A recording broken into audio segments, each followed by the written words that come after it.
If I may, I'm going to begin by welcoming you all to the third Europe-Iran Forum here at the magnificent Dolder Grand Hotel in Zurich.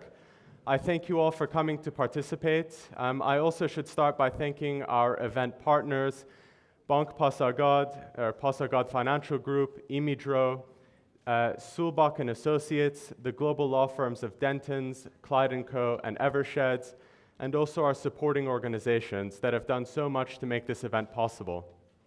I would also like to begin the event by thanking Ambassador Giulio Haas, Ambassador Peter Taylor, Ambassador Susanna Terstall, and Ambassador François Delay, who have done an immense service to this event and the platform by supporting it from their embassies in Tehran. So thank you to them. Now, I'd like to open the event by sharing a few comments that will hopefully give some context to why we're all here. And I share these in my capacity as organizer, but I certainly don't speak for everyone. In each of the years that we have held the Europe-Iran Forum, dating back to the inaugural edition in London in 2014, we have been faced with important and valid questions about the intentions of this event. Our answer has been clear and consistent. We are here to explore Iran's immense economic opportunity, but also to position the business community in Iran, and particularly the private sector, as key stakeholders in our collective effort to normalize relations between Iran and the West. In short, the Europe-Iran Forum is devoted to building capacity for business development among all those who are engaged in enterprise in Iran. Now, as many of you may have seen, a prominent special interest group called United Against the Nuclear Iran, or UANI, has recently announced a major campaign to discourage Western business with Iran. This was reported over the weekend in the Financial Times. As part of this campaign, many of our speakers and sponsors have come under pressure regarding their participation in this event. I would like to take a moment to address this campaign directly.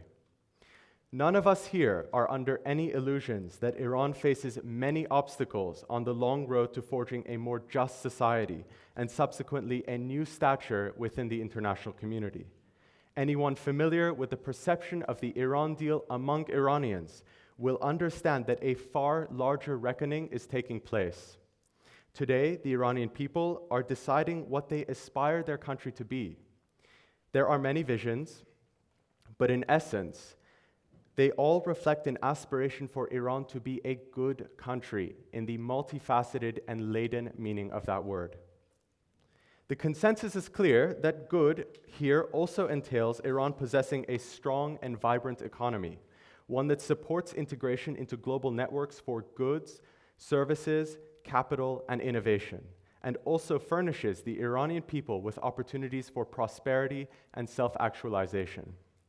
On that basis, we believe, the team, the community that we have gathered behind this event, that it is a mistake to ignore or discount members of the business community as potential civil society leaders who can help address existing challenges head-on.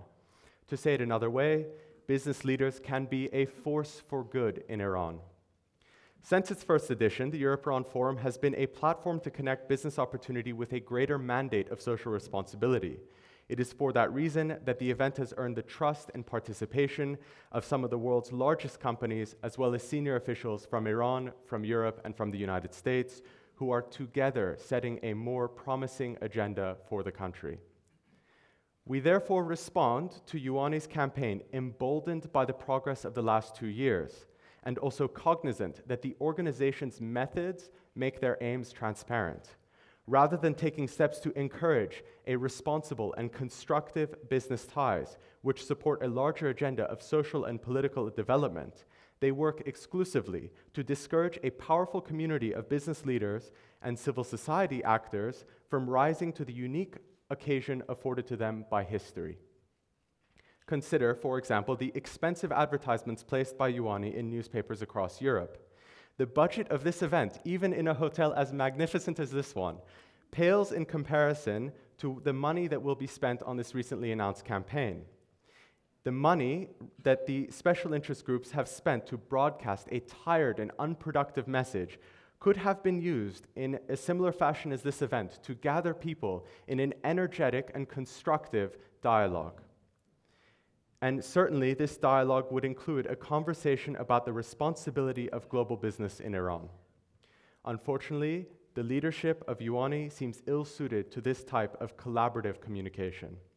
I look forward to the time when organizations such as UANI fully embrace the new role required of them in this changing and promising environment. In that spirit, I'm happy to say that certainly we have welcomed senior members of UANI into this event as important stakeholders. I am hopeful that they will leave the forum with a greater respect for our efforts and greater trust in our intentions. We must all continue to think critically and reflectively on our responsibilities as business leaders, and we must be our own strongest critics. So, with that, I turn it over to John Andrews, who is our seasoned moderator, has moderated the first, second, and now the third Europe-Iran Forum, and he will introduce our opening keynote speech from Jeroen van der Veer. Thank you very much for attending. Thank you.